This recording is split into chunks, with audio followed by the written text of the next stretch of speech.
fake outrage, lack of real outrage, Nancy Pelosi ripped up a speech, coronavirus whispers of a cure sent the market soaring today. Who needs juniors for torque or leverage when you could just trade Tesla stock? There's a lot going on. We have some breaking news with Mitt Romney voting to convict President Trump. He's voting for the article of impeachment, one of the two, breaking with the typical Republican partisan line. Donald Trump Jr. is angry. We're going to talk about that. We're going to talk Google sending private videos, your videos, to strangers. The New Orleans Saints helping the church cover up a sex scandal. No way. Lots going on. We'll talk gold. We'll talk markets. We'll talk juniors doing good things out there. I am Gerardo Del Real, along with my co-host, Mr. Nick Hedge. This is episode 56 of the most appropriately titled podcast ever, Bizarro World. Mr. Hedge, how are you today? Oh, gosh. Busy, as I know you are. There's financings happening. We're in a gold bull market. We had the Iowa Caucus. We had the State of the Union. It's been a pretty crazy week so far. We're recording early, and so even though it's abbreviated, we've got plenty to get to. So wherever you want to start, I'm all ears. Let's get right to it. Let's start with the markets first, and then we'll get to all the silliness by the two major parties in this country and why neither of them really care for you unless you're rich, and then both of them love you, right? You're going to be okay if you're rich, everybody. If you're not, you're both probably fucked. But let's start with the markets. The Dow is up nearly 500 points today. We're right near the 30,000 level again. There's whispers of a coronavirus cure. It's affected gold a bit. Gold is down to the 1560 level last time I checked. I'd love to hear your thoughts on whether or not you think bad news is good news now, and good news is great news, and the markets continue higher.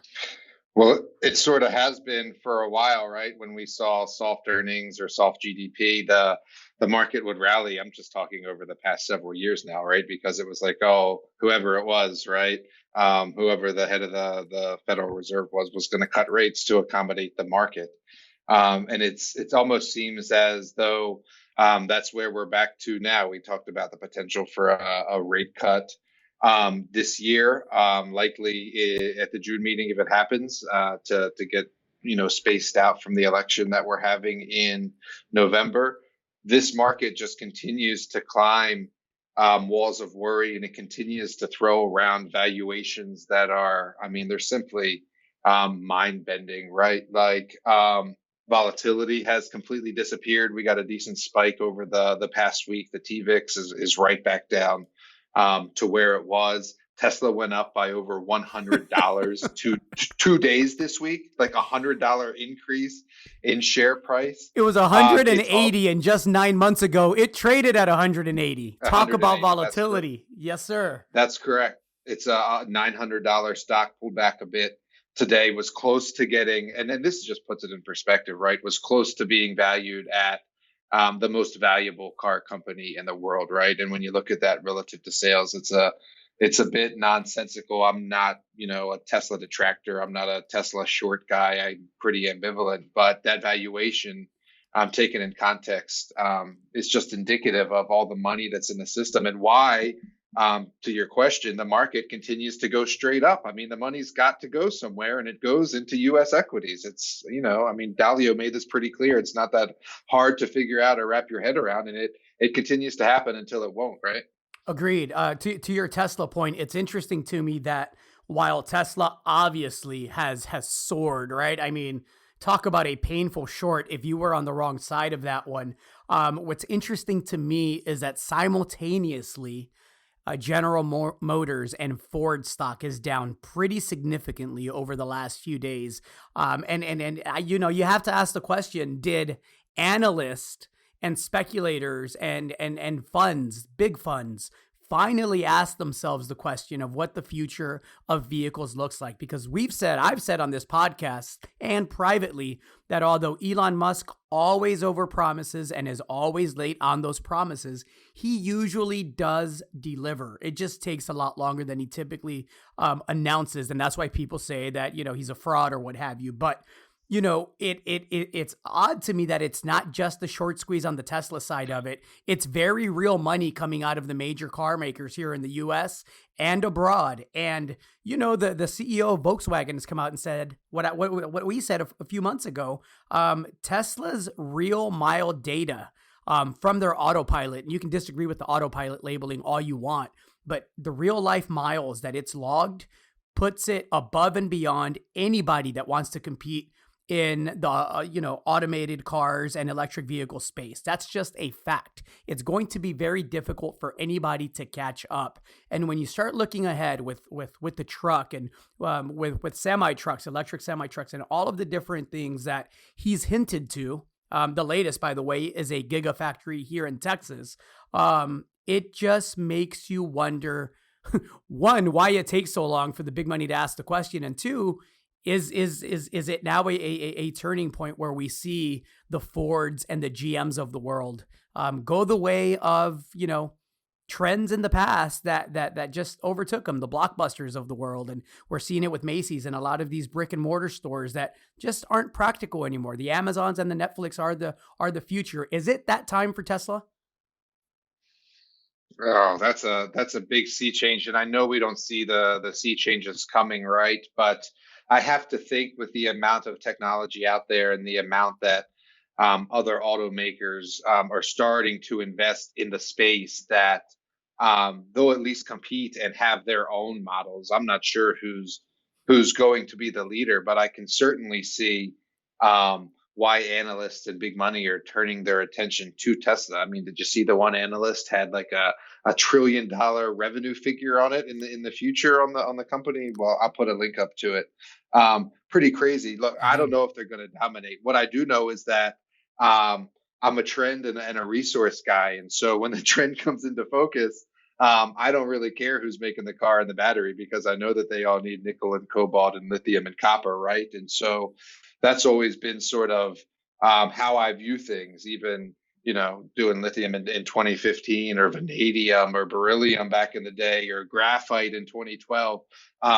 That's sort of how I view the world and how I invest in things. So I know I'm giving you a non-answer, and that's because I don't know the answer. And quite frankly, I don't give a fuck. I just know that we're going to need a lot of lithium and cobalt.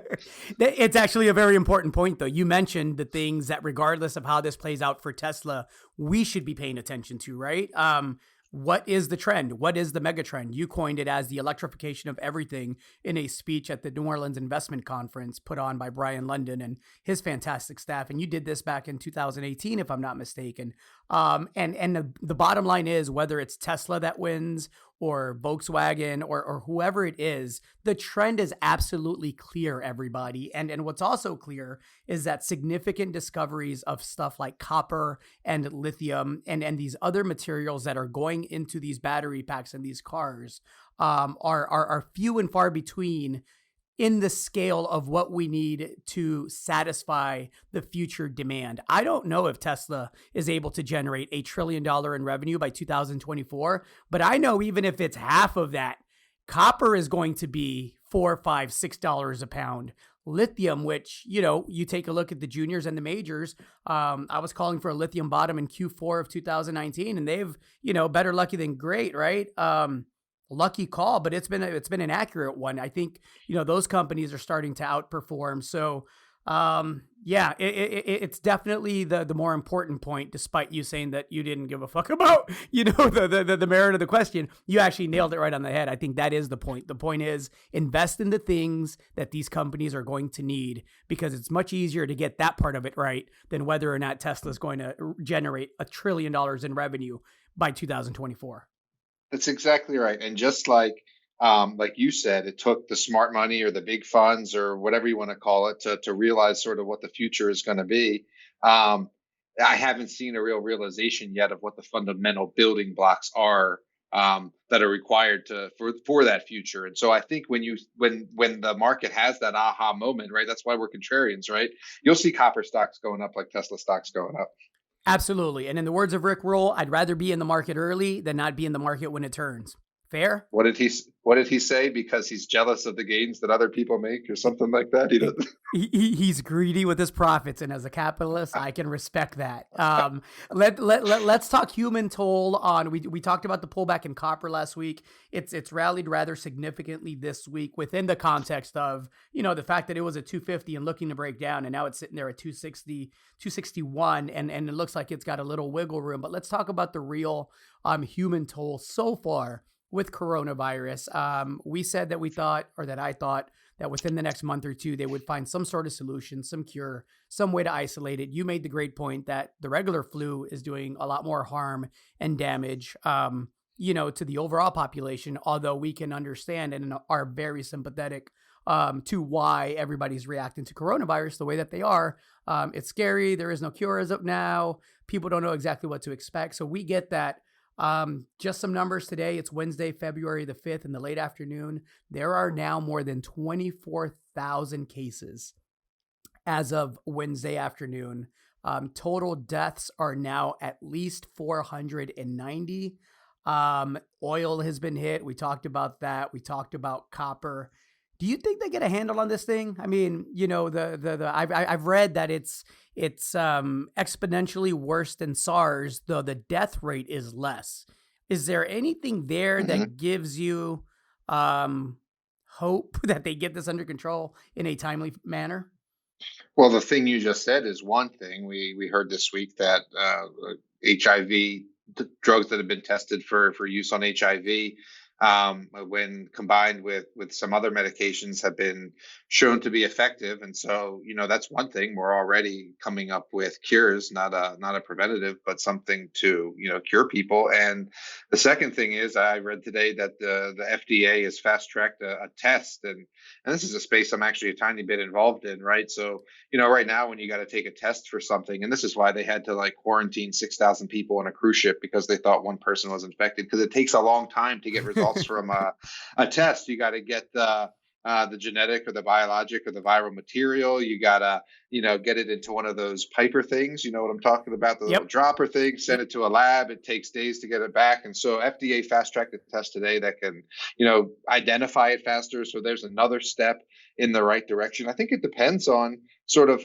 what sort of population centers it gets to, how fast it spreads. It sort of seems like I thought it would have been worse so far, but it sort of hasn't been. And I'm not sure if that's because, to a large extent, it hasn't been in the United States, and so we're not as panicked and we're not hearing about it as much, or because there's been so much in the news cycle that it's sort of not in the headlines like it was last week, with the things that happened at the Iowa caucus, et cetera. And so I'm not sure. I hope we do get a handle on it, and it seems like that's the direction it's trending in. And thank goodness, as you said, it's got a low mortality rate.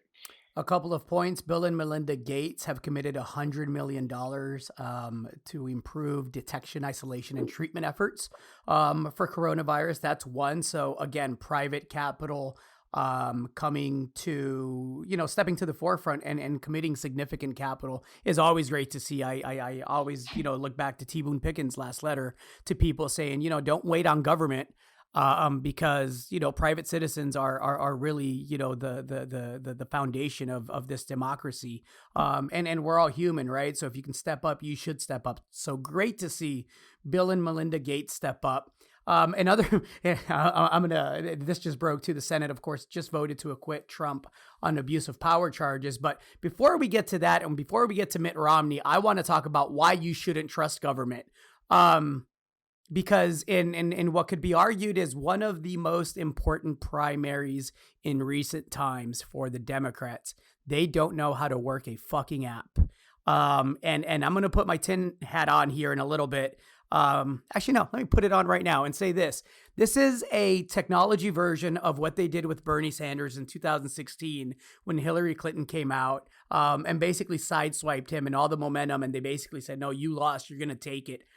Bernie was surging in those polls. It's odd to me that, an app that's supposed to be relatively simple to work is not functioning at a very primitive, basic level by the head, put in place by the head, and vetted by the head of the DNC. It's an embarrassment to the party.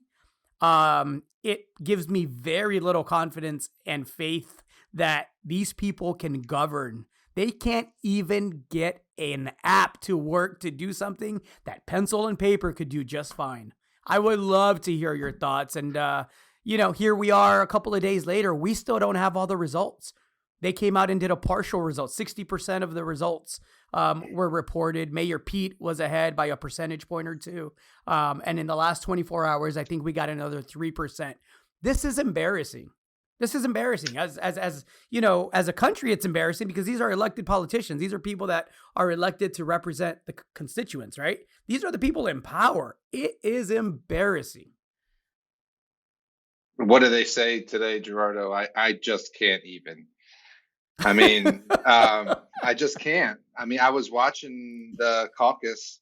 Well, I was watching, CNN while we were making dinner, waiting for results. And so Anderson Cooper, this is going to be long, by the way, Gerardo, you know me in the politics. Oh, I knew. I got another one for you later that's going to be long, too, about the owner of the Saints having a close relationship to New Orleans Archbishop Gregory Aymond, who released a list of 57 clergy members who were credibly accused of sexually abusing minors across multiple decades, and how that gentleman and his wife and the brass at the New Orleans Saints was working with them to make sure the message was cleaner. But I'll get your outrage on that later. Sounds saintly.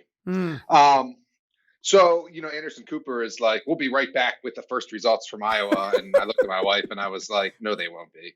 And so, they come back and Jake Tapper is doing his terrible man on the street routine. And he's in some high school trying to talk to people that are at the caucus. And they go to another commercial and Jake Tapper is like, and after the break, we'll have the first results. And I looked at my wife and I was like, no, they won't. And they come back on. And it's like, then they put up the cryon. Breaking news. First Iowa results expected soon. And then I put it on mute because we had to eat dinner and we don't do TV during dinner. And so we ate dinner, we cleaned up, I turned the volume back on, and there was still no fucking results, right? And I'm like, these assholes, they know there's no results. They're just teasing them and teasing them and teasing them for ratings, right? And then I took to Twitter, and that's when I learned, obviously, before CNN started talking about it, like an hour before CNN started talking about it, that there was delays as a result of a bug from an app that they had decided to use. And it was only 30 seconds from there that I learned where the app came from, who created the app, how it was tied to advisors of Hillary and Obama campaigns past. And then, before Wolf Blitzer even knew that there had been a delay in results, I had already figured the whole fucking thing out, right? Well, here comes the establishment to steal it from Sanders the same way they did in 2016, which we talked about last week, which I posted a link to, that Donna Brazile wrote, chronicling how Hillary Clinton stole the nomination from Bernie Sanders in 2016. And by the way, I tweeted last week, here she comes to steal again. And what happened? What happened? They come to steal the fucking election from Bernie Sanders again. They let Buttigieg parade out there and claim victory when they know damn well the votes aren't in. It's just about controlling the narrative. Look, I don't want to hear about snafus. I don't want to hear about crashed apps. That's the same thing they say when the banks launder money for terrorists or manipulate LIBOR. Like, it's not a snafu. It's not a fat finger. It's fucking fraud. I mean, and I can't say that any different way. I've been saying it for years now. They are not working for you. They are working for themselves and the candidates that they want to win and enact the policies that they want enacted. And it's clearly not Bernie Sanders on the Democratic side. And so they will do anything possible, including crashing the app or using an app designed by someone they know is not pro-Bernie to facilitate the Iowa caucus. And it came crashing down in spectacular fashion. We also talked about recently how the internet lets people see these things so clearly and so quickly, right? And like I just said, before CNN even knew there was a delay, Twitter knew what the fuck was going on. And I think everybody knows what the fuck is going on now. It's clear. It's borderline treasonous. It's borderline, and maybe not borderline. It's criminal. It's criminal. Listen, I am not a fan of either party. There are some values that I hold dear that, are more closely aligned with Republican values. There are others socially that are more closely aligned with Democratic values, and there's others where I lean more libertarian, and so I'm not for one or the other, but this is borderline treasonous, and it may be criminal. And the Yeah, fact, I mean, look, I'm not really in favor of one candidate or another, as you well know, but the process needs to be transparent and just, and it's clearly not. and here's an indicator too, and this is something for listeners. Look to your core group of people. Look around. We talked about fake outrage and real outrage. If you have friends on the left and they're not outraged by this, you may want to reconsider how much attention you pay to these people's opinion. Because this is a big deal. This is a big deal, not just for the party, for the country. This should not be happening. This should not be happening after the whole debacle in 2016. This should not be happening after all of the media spectacle that was made around Russian interference in our elections. Right? It just should not be happening. This is Iowa. This is a tiny dot on the country's map, and they can't do this right. Everybody should be worried, and the only people that have any cover, in my opinion, on this whole thing is Bernie. Bernie's the guy that Joe Rogan said last week, I probably would vote for Bernie because in 70-something years of life, nobody's been able to come up with a scandal on this guy. He shoots straight. He's consistent. Don't agree with him on everything, but at least he gives you that much. And I'm starting to side with Joe Rogan when it comes to that side of things over there. And I like Mayor Pete. There's things that I'm not a fan of, but there's a lot to like there as well. Let's talk more fake outrage. Did you see the State of the Union address? I watched a large part of it. Yes. What'd you think of that?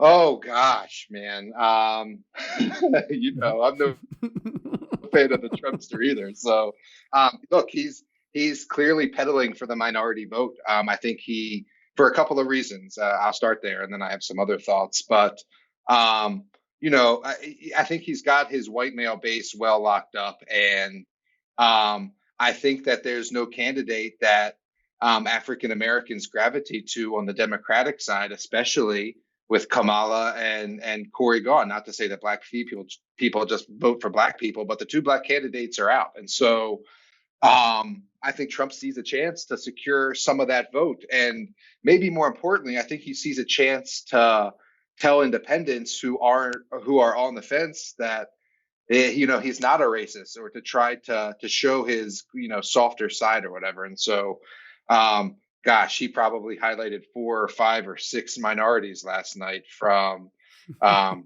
kids to servicemen to former Tuskegee Airmen. Gosh, he had the president of Venezuela, who's supposed to replace Maduro, was there. I mean, there was Latinos and blacks coming out of this guy's ears. He fist pumped the black senator that he called out by name. He gave him the old fist bump in the air. I was like, oh man, this is getting deep with the racial stuff. Boy, he's going after the black and minority vote. And then he shit it all over immigrants, right? Yeah. Well, so I was going to get there. I actually missed most of that part, but then I read some about it today. Yeah, and then he goes on about the camps and the borders of the wall, and then he gets into abortion, which as a libertarian, I can't stand those things. And so, I don't agree with him, obviously, on any of that. And there was all kinds of petty stuff, right? Whether it's him not shaking Pelosi's hand, or Pelosi tearing up the copy of the speech that Trump gave him. That's all pedantic, mundane bullshit theatrics, right? Or Jerry Nadler reading his pocket constitution like he really carries around a fucking pocket constitution all the time. Like, get the fuck out of here, Jerry. It's all theatrics, right? Whether that's AOC boycotting and doing a live Instagram, Twitter thing while he was doing it, or 2 other congressmen walking out during the thing. This is all like theatrics. One guy that walked out, congressman, even said, I can't do this. It's just like the WWE, right? It's all fake. And that's exactly what it is. It's all pageantry. And so, gosh, I don't know. The takeaway, here's my takeaway. It's actually positive for Trump. I mean, what happened this week? Trump's approval rating goes to the highest it's been since he's been in office. And then even after he gives the speech, I'm listening to the follow up from the governor of Michigan, which I didn't think was that great. But then I'm listening to the pundits, right, the talking heads on CNN, Sure. Dana Bashes and the Van Jones or whatever, and they're even starting to praise this guy. And I'm thinking to myself, look at this. Democrats imploded this week on Monday night, can't figure their shit out. Stuff comes up with the app. The next night, Trump gives the thing, and here you got Dana Bash and Van Jones giving the guy props for his speech. And I'm like, well, man, if the momentum and the shift isn't cemented here, it's like, I mean, we've talked about how we thought Trump was going to win again, but this week, it's for me, it was really like, man, he's got this pretty good right now, right? Agreed. That was my take. My take is 4 more years. That's what, that's what this is. I mean, this is somebody that, I could go on and on. I don't want to rehash the past and talk about him, grabbing women by their private parts and all of this. Like, look, it's all out there. He's shown you who he is, people. So, you can vote your pocketbook, or you could vote your morals, or you could vote your ideology. Vote however you please. You have that right as an American in this country. But what we can't say as a country is that we don't know if he is voted back in for 4 more years. That we can't say that he hasn't shown us who he is. I think it's been clear, right? From having white supremacists as part of his advisory team and his cabinet to the dog whistling on that front of it to immigration policies and banning. I mean, he has shown you clearly who he is. So the country gets the presidents they deserve, and the country gets the politicians they deserve, and to each their own on that front. But that was my takeaway. My takeaway was 4 more years. Absolutely. I see that happening. Back to the point that I was for Christ. Yeah, go ahead. I was just going to say, for Christ's sakes, hopefully the Dems can field a better field of candidates next time, for crying out loud. You would think, I talked about last week how, they changed the rules for Michael Bloomberg to get in there. Well, why didn't they do it for Julian Castro, who policy-wise has as much substance as anyone on either side? And they didn't do that for him. He doesn't count billions. Exactly. And that was my point. If you're rich, you're going to be all right. Our tax breaks will be good. Our corporate rates, Nick, probably coming down again. There will be another tax cut that we as a country can't fund. It won't matter. It's, it's kind of like the wall, right? When he said, hey, we're going to build this wall and Mexico's going to pay for it. And then it was like, we're going to build this wall and we'll find a go around way for Mexico to pay for it. And then it was clear that wasn't going to happen. And it ended up being, yes, we are going to build this wall. We're going to take the money from the military. And nobody, right? Yeah, nobody cared about that. So at the very least, I can say he's shown us who he is, which is more than most politicians are willing to do. Let's talk Mitt Romney. President Trump was just acquitted. He won't be, convicted. And so Romney says, that he didn't care. He voted to convict, and he understood exactly what the consequences were. It wasn't going to be consequential as far as the vote went. But I think he did this to cement his legacy as somebody that believes in his faith, which he used to justify the vote. Somebody that I believe maybe believing in the Mormon faith is a real stretch, Gerardo. I was just going to get there. You beat me to it, but let's get right to it. He was very articulate in what he alleged and not alleged, and what he communicated as to why he was voting to convict. And so I'd love to hear your thoughts on that, Nick. I mean, good for Mitt Romney. I mean, he's a product of the system. Look, he's very, very wealthy, has made his money in private equity, knows how the system works. I think laments that he never got to be president. Don't forget, he ran several times. Probably is lamenting that he didn't take on Trump this time. If anybody were to beat Trump, it would probably or could probably be someone from his own party who stands up to him and says, no, you know what, we're not doing it this way. Just like he sort of voted to convict him today. But, I never truly minded Mitt Romney. Good for him for standing up for what he believes in. I'm not sure there's any tablets in Missouri, but that's for another podcast. You know who did mind? Donald Trump Jr. Did you see his tweet? I did not. Little fucker. I don't like that guy.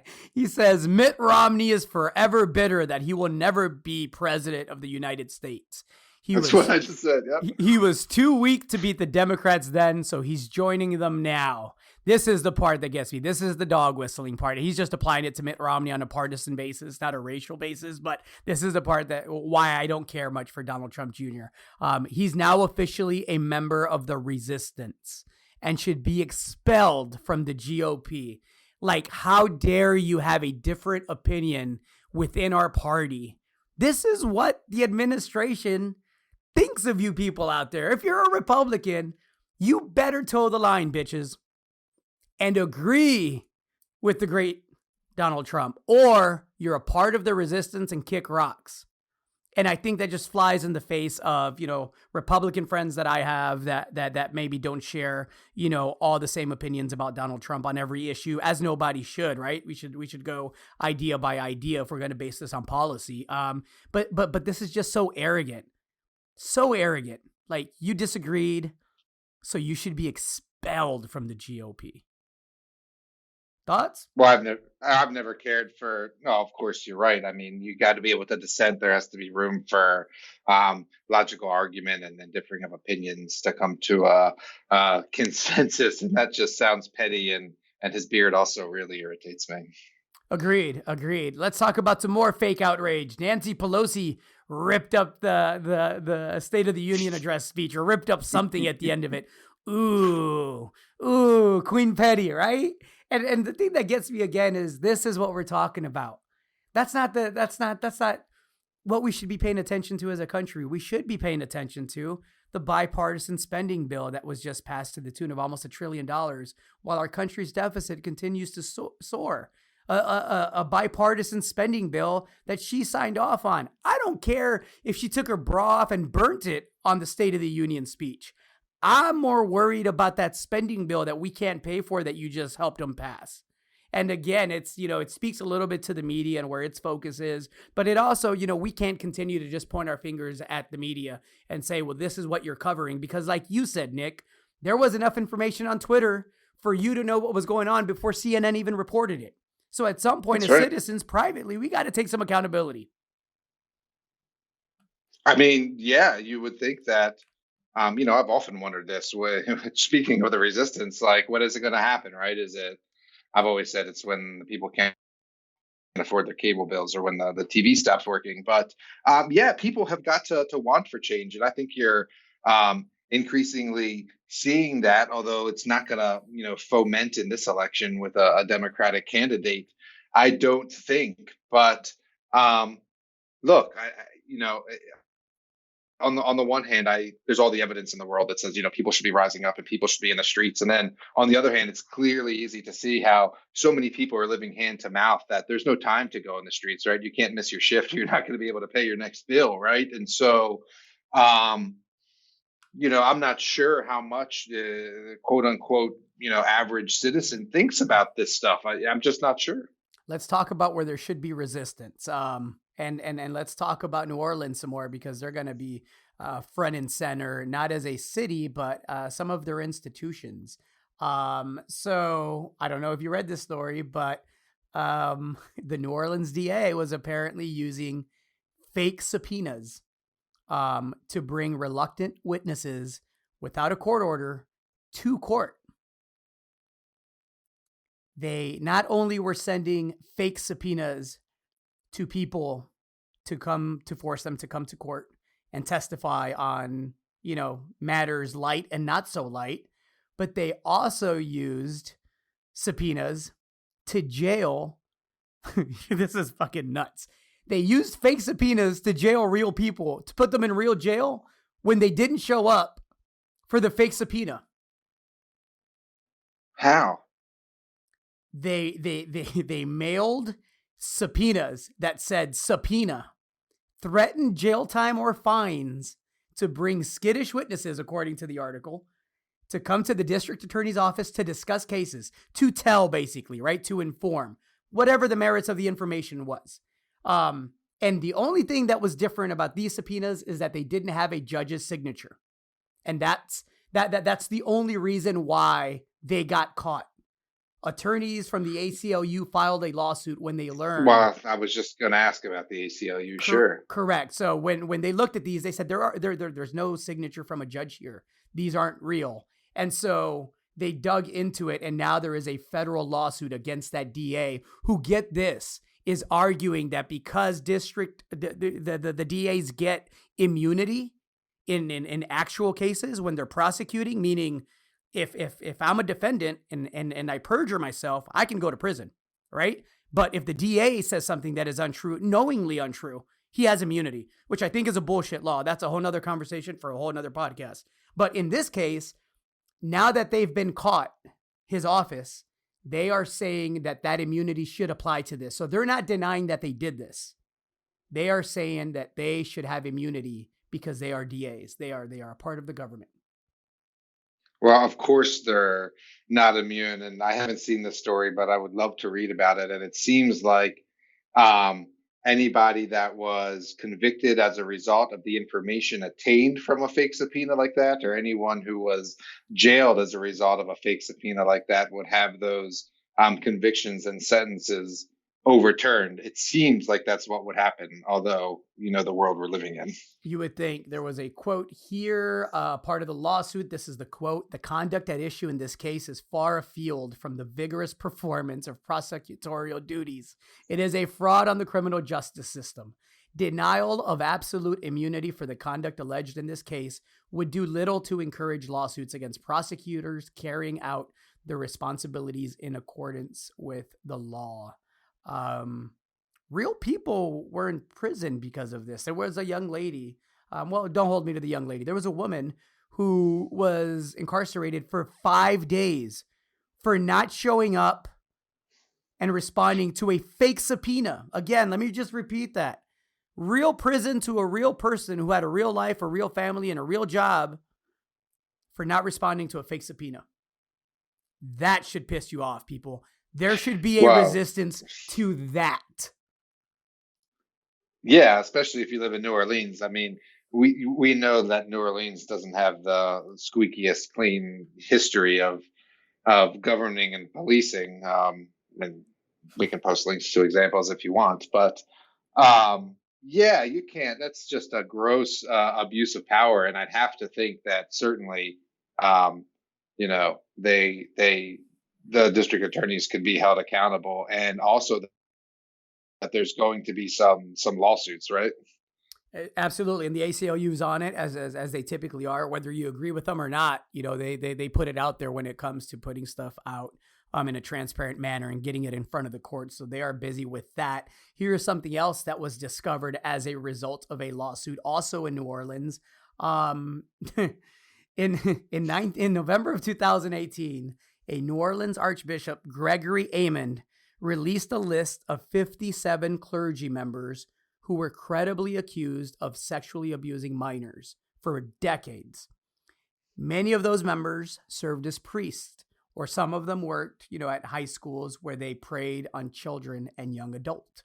So what happens is this: there was one particular asshole named George, and I'm going to butcher the last name, so I'll leave it alone. I'll put a link up. But he was removed from a ministry in 1988 after being accused of fondling a 7-year-old boy at a Christmas party.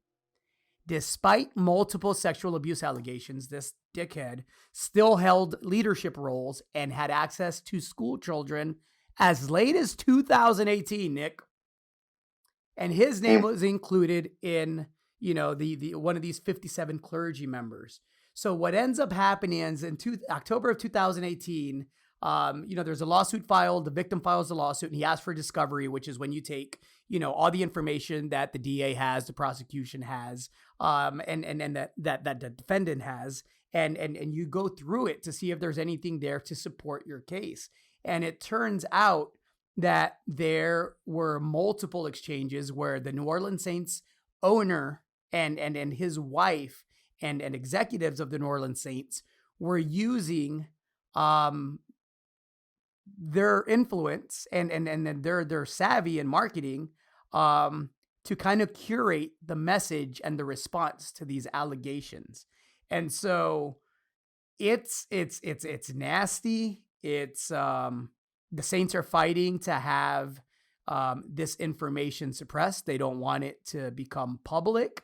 The relationship, again, is between the priest or the head of the church that released the 57 names and the owner of the New Orleans Saints. They are close friends. They are close family friends. The Saints have donated millions of dollars to the church in New Orleans, and that is all fine and dandy. I just have a real hard time reconciling that they are advising someone on how to message the abuse. And yeah. Any thoughts there, Nick? How about that Drew Brees, though? What a fantastic season. Not so much, but I know you're not the biggest football fan. He had a great season. The team's, it didn't end well. So again, fake outrage versus real outrage, right? It's kind of my theme here. Most people haven't even heard of this case, right? Most people haven't talked about it, but I hadn't. Well, there you go. But oh my God, I'm sure you've seen how outraged insecure women and males are about Shakira and J-Lo shaking it up at the Super Bowl halftime. I enjoyed it. I did as well, and I engaged with someone in Twitter. There was a woman, a reporter whose work I actually follow and admire.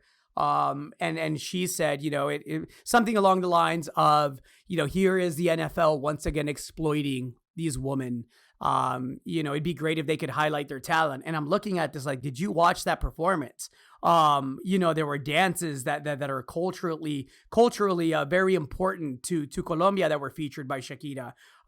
There were a number of things. And if all you saw was a strip pole out of that entire performance, there is something going on with you that is wrong with you. And my response to her was, I am sure those two entrepreneurs, Shakira and J-Lo, who have built empires for themselves, have a lot more control over their brand and messaging and that performance than you're giving them credit for. And I found it just as offensive that it's the NFL, which I'm no huge fan of, that is getting accused of just, rolling over these women and telling them this is how you're going to perform if you want to be a part of this halftime show.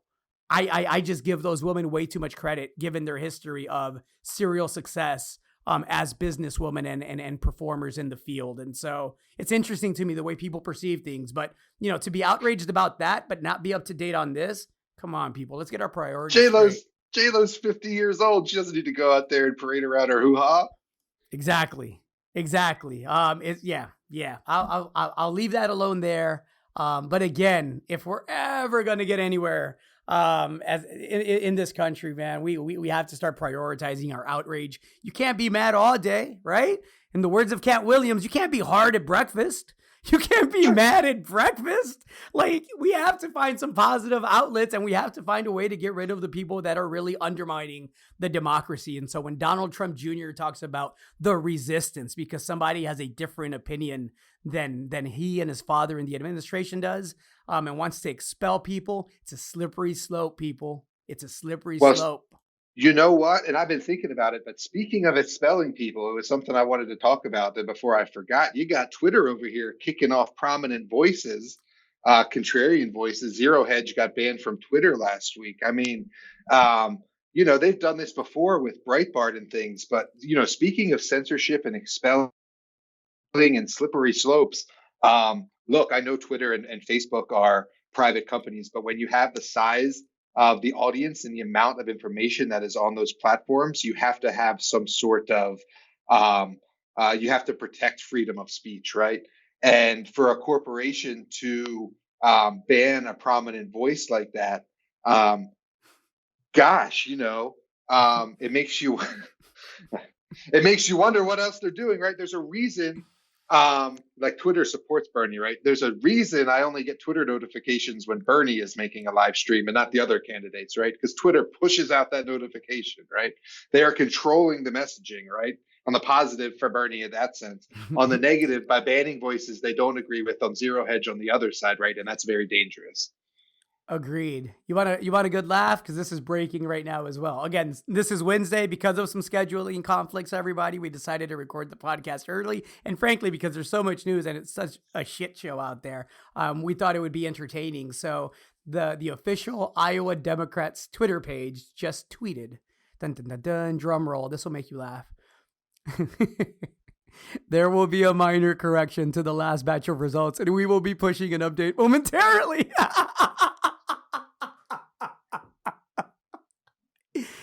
Oh, funny, I mean, funny, not funny.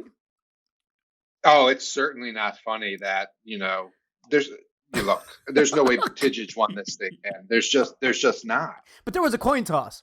You Oh, incredible as well. With nobody verifying who if it was heads or tails. Did you see that? Yep. The guy who flipped it said what it was. It wasn't independently verified. He was just like heads. My guy won. Now I'm gonna hide it and put it back in my pocket. Y'all can go fuck off with your democracy. Who you think you're talking to? Or the Democrats? Oh man. Or the Democrats? Oh, Hey, one last thing for you, and I like to speak to both major parties on this podcast as often as possible. So one more point. I'm going to put links up to this. I won't put a link up to the outrage over Jay-Z and Beyonce sitting during the national anthem. In fairness to Mr. Jay-Z, he said, look, we, Rock Nation, the company that he owns, put on the Super Bowl halftime show. Both Shakira and J-Lo were clients of the management firm. He said, I meant no disrespect. It was not a silent protest. I protest in different ways. The performance itself had some protest elements, but we didn't sit to protest. We were just going over the performance. You could argue it's disrespectful. You could argue it wasn't. My challenge to you people on the right is this. If you felt that was disrespectful and you thought that was beneath the flag, you are super entitled to that opinion. However, I'm also going to put a link up to Mr. Trump at a Super Bowl party later that day, pretending to lead the band, tapping people on the back, pointing at people, laughing, all during the national anthem. So again, if you are outraged at Mr. Sean Carter and Beyonce Knowles Carter sitting during the national anthem, you have that right. However, if you are offended by that and are not offended by Mr. Trump acting like a 12-year-old while someone is singing the national anthem again, we should have some consistency in our outrage, or maybe we should just find better things to be mad about. And I'll leave a little bit of both. Little bit of both, right? Little bit of both. Quick question for you, Mr. Hodge. Yep. Why the fuck is Japan building coal plants? Oh, Jesus Christ. I wish I knew. For the same reason that Germany is burning lignite coal and shutting down their nukes. It doesn't make any sense, right? So I don't have the full details. This was a story I just saw today that said Japan is building new coal plants at breakneck pace. And it just, what immediately struck me is, but they got like, I forget how many, 15 or 20 nuclear plants that are still idle that they can restart. So, that's exactly the question. Why the fuck is Japan building new coal plants when they have a emission-free baseload capacity just sitting there ready to be turned on, and also just bought a bunch of uranium from Kazakhstan like a month or two ago? Like, it just doesn't make any sense. I went off about Germany and how thousands of people died as a result of them turning off their nukes and then having to burn more coal last week. This is right in the similar vein. People, sooner or later, we're going to have to realize that nuclear is one of the main prongs of the climate change solution. And it's radioactive and you got to store some shit afterwards. But if you really think that we're going to burn up in a fiery hellscape if we keep putting carbon in the air, then you better get on board with nuclear. Couldn't agree more. And you should be careful if you record a private video about that, because apparently Google accidentally sent some private videos to strangers. Did you read about that? I did not, but it wouldn't surprise me given the things we talk about on this podcast. Last week we talked about how the antivirus company was selling all your private browsing history. And so for something private to end up where it's not supposed to be is not a stretch, right? Yeah. And Google admitted to it. They said fewer than 0.01% of people, and we don't know how many those are, by the way, who exported data during the time period of November 21st and November 25th were affected by a bug, a glitch, that accidentally... Right, a snafu that accidentally sent some users private videos to strangers. So, again, just you should be very aware of what you're putting out there, people. It is, in the words of Edward Snowden, forever. So let's leave that there. Let's go back to the markets. There was some good news this week. It seems like we have a market in the metal space, specifically gold right now, Nick. Companies are busy raising money. They're doing so much quicker than they have in the past, bigger amounts than they have in the past. There are companies out there that are rewarding shareholders by putting that money to work in an accretive way. I have to highlight Revival Gold, who had a very, very positive news release earlier this week. On February the 3rd, the company announced that, as we had said in podcasts past and in our newsletters, we thought the company was on its way towards 3 million ounces.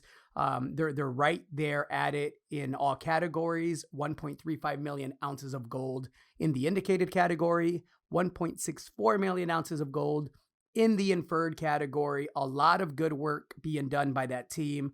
The stock has been on a bit of a run. Complete transparency and disclosure. Shareholder, love the management team. They're sponsors of Resource Stock Digest. We also happen to cover them in the newsletter. There's a reason for that. That team delivers, and despite the recent run up in the share price, it's still undervalued relative to its peers. If you take the most recent metrics on a per gold ounce valuation basis. Anything to say? Anything to add to that, Nick? I want to make sure that we highlight the good guys and the good teams that are doing good work in the space, as we often get into the stuff that isn't so good and the not so good guys and gals. Well, I think you said it. They're now at 3 million ounces. They're targeting 5 million ounces. The conceptual target for the mill they're contemplating would make them the fifth largest gold producer in the U.S. They got a nice little 600,000 ounce leachable resource there, which is what the market and analysts and people like you and I have always liked, a quick path to production. I'm especially keen, and accredited investors who follow me finance the story at 30 cents. Stock hit 84, 85 cents this week. So that's a good thing. We also had warrants that I exercised at 45 cents. So you are fancy. Look at you making money in a bear market. Sometimes, Gerardo. But look, that's what happens with good projects. And look, I mean, with good people in good jurisdictions, with good share structures, the things we talk about all the time, right? Hugh Agro brought in Diane Garrett. I know she's not there anymore, but it was just, and it continues to be a fantastic project, a brownfield project, a project that can deliver ounces to producers who need to replenish reserves, which is sort of like the mantra of the company, right? And so, yeah, it's checked off all the boxes, and they've executed, and it's gone well. That's how it's supposed to work. That's how it's supposed to work, although from what I've seen, it rarely does. A couple of more important points I want to highlight. They have a very significant infrastructure advantage. And what I mean by that is they have, a leach plant, they have electricity, they have power, they have water, they have everything in place for a restart on the heap leach material. And they outlined a potential restart scenario. They're going to get to work on a PEA to see what the economics of that would look like. So that is one point that I wanted to make sure was communicated well. I think it's often not understood just how much the infrastructure is worth there. It's almost worth, I would argue, as much as their current market cap, despite the current run up, right? So that's the first point. The second point is you and I were on several site visits out there, and what was clear to me is that there is significant community support for this project, and that's important. All of the questions that I received when I was out there, and this is over a year or so ago, were not, how can they come in here and do this?